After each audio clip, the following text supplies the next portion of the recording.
Bismillahirrahmanirrahim. Bismillahirrahmanirrahim. Assalamualaikum warahmatullahi taala wabarakatuh.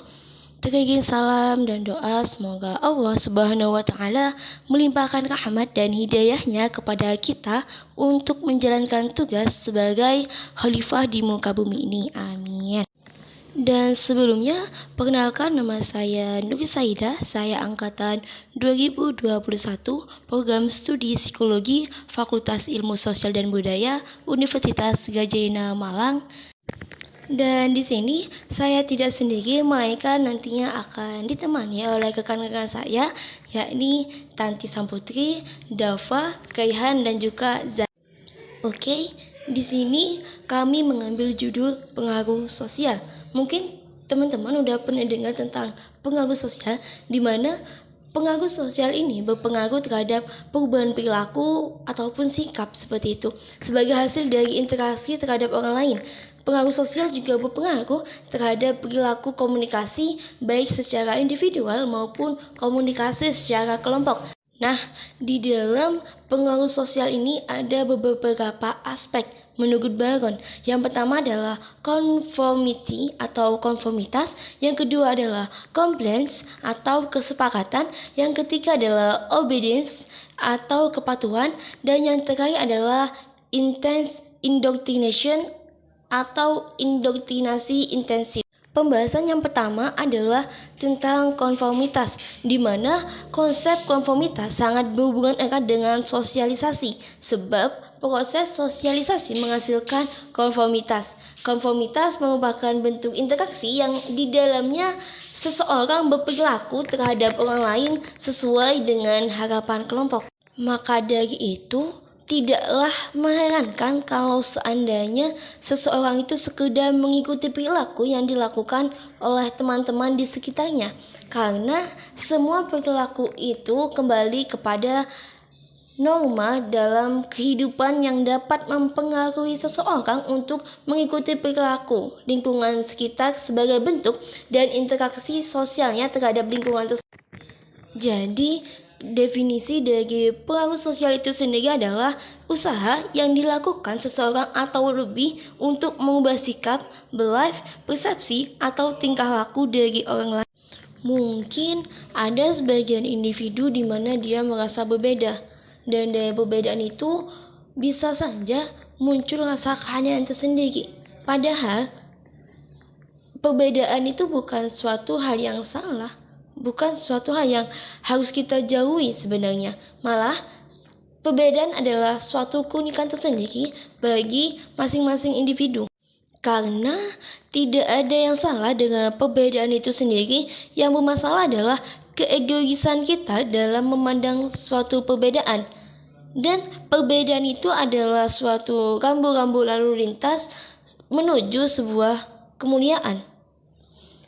Dan jika Tuhan tidak menciptakan perbedaan, maka kita tidak akan pernah untuk belajar sesuatu. Dan jika ada seseorang yang dia membenci suatu perbedaan, itu sama saja membenci seluruh manusia, karena manusia diciptakan berbeda. Tak ada yang sama, bahkan anak yang dilahirkan kembar saja masih ada perbedaan.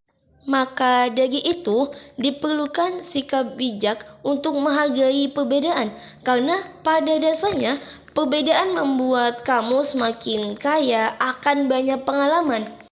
Oke, kembali pada penjelasan mengenai konformitas, di mana konformitas berakar dari kenyataan bahwa di berbagai konteks ada aturan-aturan eksplisit atau tidak terucap yang mengindikasikan bagaimana kita seharusnya atau sebaiknya bertingkah laku.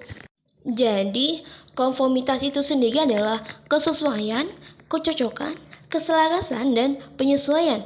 Dan konformitas itu sendiri dapat diartikan sebagai perilaku mengikuti tujuan yang ditentukan masyarakat dan mengikuti cara yang terlembagakan dalam masyarakat untuk mencapai tujuan tersebut. Seperti contohnya adalah sejak lahir, orang tua kita berupaya agar kita berperilaku sesuai dengan jenis kelamin kita yang kita miliki. Bayi laki-laki dan bayi perempuan diperlakukan berbeda. diberi pakaian berbeda, dan hingga mainannya pun berbeda. Dalam hal ini, orang tua berharap melalui proses sosialisasi tersebut, sang anak akan dapat mengenali identitas dirinya, dan si anak menjadi konform terhadap perannya, baik laki-laki maupun perempuan seperti itu. Merupakan faktor yang mempengaruhi konformitas. Yang pertama ada budaya. Dari beberapa hasil penelitian ditemukan bahwa individu yang tinggal di sebuah negara dengan budaya kolektivitas memiliki tingkat individualitas yang sangat rendah dan cenderung hidup berkelompok dan berorientasi pada nilai kelompok. Yang selanjutnya ada pengaruh dari orang-orang yang disukai. Orang-orang yang disukai akan memberikan pengaruh yang lebih besar. Perkataan dan perilaku mereka cenderung akan diikuti oleh orang lain yang menyukai dan dekat dengan mereka. Yang ketiga ada kekompakan kelompok. Kekompakan kelompok sering disebut sebagai kohesivitas. Semakin kohesif suatu kelompok, maka akan semakin kuat pengaruhnya dalam membentuk pola pikir dan perilaku anggota kelompok. Yang keempat, ukuran kelompok atau tekanan sosial. Konformitas akan meningkat sejalan dengan bertambahnya jumlah anggota kelompok. Semakin besar kelompok tersebut, maka semakin besar pula kecenderungan kita untuk ikut serta, walaupun mungkin kita akan menerapkan sesuatu yang berbeda dari yang kita inginkan. Selanjutnya ada norma sosial deskriptif dan norma sosial injungtif. Norma deskriptif adalah norma yang hanya mendeskripsikan apa yang sebagian besar orang lakukan pada situasi tertentu. Norma ini akan mempengaruhi tingkah laku seseorang dengan cara memberitahu kita mengenai apa yang umumnya dianggap efektif atau bersifat adaptif dari situasi tertentu. Sementara itu, norma injungtif akan mempengaruhi kita dalam menetapkan apa yang harusnya dilakukan dan tingkah laku apa yang diterima dan tidak diterima pada situasi tertentu. Compliance menurut Bern dan Bernie adalah pengaruh sosial yang meliputi permintaan langsung seseorang kepada orang lain. Nah, dalam bahasa Indonesia sendiri juga terjemahkan compliance berarti kesepakatan dan kepatuhan. Nah, dalam psikologi sosial sendiri, compliance lebih ke arah penelitian mengapa kesepakatan dapat terjadi pada setiap individu. Compliance merupakan satu hal pengaruh sosial yang dapat terjadi ketika seseorang patuh hingga mampu mengubah keyakinan, sikap, dan perilaku agar sesuai dengan lingkungan sosialnya. Pelaku dari compliance sendiri adalah semua individu yang terlibat dalam suatu permintaan dan pertemuan yang terjadi dalam sebuah kesepakatan. Sebagai contohnya ada penjual, orang-orang periklanan, pencari dana, politisi, oknum penipu, negosiator profesional, dan lain-lain. Nah, untuk prinsip dari compliance ini sendiri adalah pertemanan. Yang pertama adalah pertemanan dan rasa suka. Yang kedua adalah komitmen dan konsisten. Yang ketiga ada kelangkaan. Yang keempat adalah timbal balik. Yang kelima adalah validasi sosial. Dalam compliance sendiri ada beberapa teknik, yaitu ingratiation, yang kedua adalah foot in the door, yang ketiga adalah low ball, yang keempat adalah door in the face, yang kelima adalah that's not all, lalu ada teknik jual mahal, deadline, dan pinky. Nah, semua teknik ini dilakukan untuk mendapatkan keputusan dan kesepakatan yang sama dalam satu individu sosial. Indoktrinasi intensif adalah suatu proses yang dilalui individu untuk menjadi anggota kelompok ekstrem dan menerima belief serta aturan dari kelompok tanpa bertanya dan dengan disertai dengan komitmen yang tinggi. Bowen pada tahun 2000 menyatakan bahwa indoktrinasi semacam ini melibatkan 4 tahapan. Pada tahap ini, anggota-anggota baru diisolasi dari teman, keluarga, dan dilakukan usaha-usaha untuk membuat mereka bingung, lelah, tidak memiliki orientasi, dan terangsang secara emosional. Tujuan utamanya adalah untuk memisahkan anggota baru dari kehidupan lamanya dan menempatkan mereka pada keadaan di mana mereka mau menerima pesan-pesan kelompok. Tahapan ini diikuti oleh tahapan kedua yang dikenal sebagai kesepakatan. Selama tahap ini, anggota baru diminta untuk mengiyakan permintaan dan blip kelompok, serta secara aktif mencoba peran sebagai anggota. Tahapan ketiga, internalisasi. Dengan cepat mengikuti, kini anggota baru mulai menerima bahwa pandangan kelompok adalah benar, dan mereka sungguh-sungguh mempercayai pandangan-pandangan tersebut. Dengan kata lain, kesepakatan publik digantikan dengan penerimaan dari hati. Terakhir adalah tahapan konsolidasi. Pada tahapan konsolidasi, anggota baru memperkuat keanggotaan mereka dengan melakukan tindakan yang mahal, yang membuat mereka sulit atau bahkan tidak mungkin untuk mundur. Saya bernama Tanti Saputri akan menjelaskan tentang bentuk pengaruh sosial, di mana bentuk pengaruh sosial ini terbagi menjadi 3. Yang pertama ada konformitas, dan yang kedua ada kepatuhan, dan yang ketiga ada kekuasaan sosial, di mana saya akan menjelaskan ketiga-tiga tersebut. Yang pertama adanya konformitas.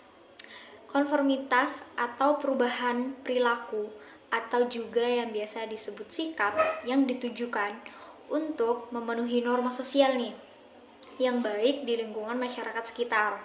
Dan individu yang sudah merasa konformitas akan terganggu jika dirinya berada di sekitar orang lain, orang yang tidak dia kenal. Hal ini mau tidak mau, dia harus menyesuaikan atau mengikuti orang lain walaupun mungkin bertentangan dengan dirinya sendiri nih. Contohnya misal, saya berada di lingkungan yang sama sekali saya tidak kenal dengan orang-orang sekitar tersebut, dan mau tidak mau saya harus mengikuti adat istiadatnya mereka biar saya bisa diterima sama mereka dan biar saya tidak dianggap aneh ataupun tidak dikucilkan atau mungkin tidak dipandang rendah. Dan faktor-faktor situasi yang mempengaruhi konformitas ada beberapa nih. Yang pertama ada ukuran suatu kelompok ini dapat meningkatkan jumlah kelompok yang dan akan mempengaruhi dalam anggota lainnya, seperti misal ada demo UKM atau demo HMJ gitu. Jadi mungkin maba-maba melihat banyak kelompok atau anggota dalam UKM atau HMJ tersebut, dan dimana hal ini dapat mempengaruhi atau berdominan untuk maba-maba ini masuk dalam kelompok tersebut, kelompok UKM ataupun HMJ seperti itu. Dan yang kedua ada kebulatan suara, di mana kehadiran suatu hal yang berbeda dengan lainnya, terutama hal yang menyimpang, akan memudahkan anggota lainnya untuk tidak menyesuaikan diri. Contohnya seperti mungkin kita masuk dalam kelompok wilayah yang menurut kita atau menurut orang awam hal ini lazim untuk dilakukan dan untuk dipatuhi. Maka dari itu kita bisa untuk tidak menyesuaikan diri dalam kelompok tersebut. Suatu kelompok ini dapat meningkatkan jumlah kelompok yang dan akan mempengaruhi dalam anggota lainnya, seperti misal ada demo UKM atau demo HMJ. Ketiga adanya kohesi kelompok, di mana kohesi kelompok ini yang dimaksud adalah untuk membuat seseorang ataupun anggota tersebut tidak meninggalkan kelompok tersebut atau pokoknya tetap tinggal dalam kelompok tersebut.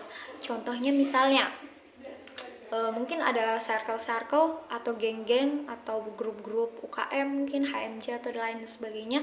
Mereka membuat sesuatu kegiatan yang menurut mereka kegiatan ini menarik dan tidak mengundang mereka untuk menyesal memasuki kelompok tersebut. Jadi mereka meminimalisir adanya ketidaksesuaian akibat mungkin hal itu bisa membuat mereka keluar. Jadi mereka mengantisipasi bahwa hal itu tidak akan terjadi. Ketiga adanya kohesi kelompok, di mana kohesi kelompok ini yang dimaksud adalah untuk membuat seseorang ataupun anggota tersebut tidak meninggalkan kelompok tersebut atau pokoknya tetap tinggal dalam kelompok tersebut.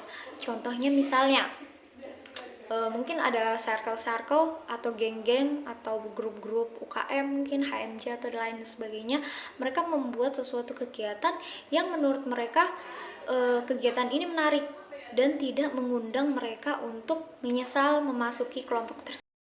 Adanya komitmen publik, contohnya seperti mungkin undang-undang dasar yang keputusannya dibuat berdasarkan musyawarah besar-besaran, dan mungkin sidang, mungkin pilkada, atau mungkin peraturan-peraturan yang dibuat dengan RT RW yang hal itu sudah dimusyawarahkan atau dipublikasikan sebagaimana mestinya. Aturan-aturan tersebut bakalan dipatuhi dan menjadi tradisi-tradisi dalam kelompok tersebut, seperti itu. Yang kedua, kita masuk di kepatuhan, di mana kepatuhan ini adalah perubahan perilaku atau sikap karena suatu perintah individu maupun kelompok, di mana kepatuhan ini dipengaruhi oleh individu yang memiliki status yang tinggi, misalnya atasan atau yang ahli dalam suatu bidang, atau orang yang lebih tua. Contoh kecilnya mungkin di keluarga, jajaran yang paling tinggi mungkin bisa dipegang dari ayah. Ketika ibu kita, kakak-kakak kita, adik-adik kita mematuhi perintah atau wewenang yang atau aturan yang dibuat oleh papa kita, jadi otomatis kita juga harus menyesuaikan diri, mengikuti hal-hal tersebut, mengikuti aturan-aturan tersebut, karena memang papa kita yang berwenang dalam hal itu, dan kita harus mematuhi perintah tersebut dan mengikuti aturan tersebut.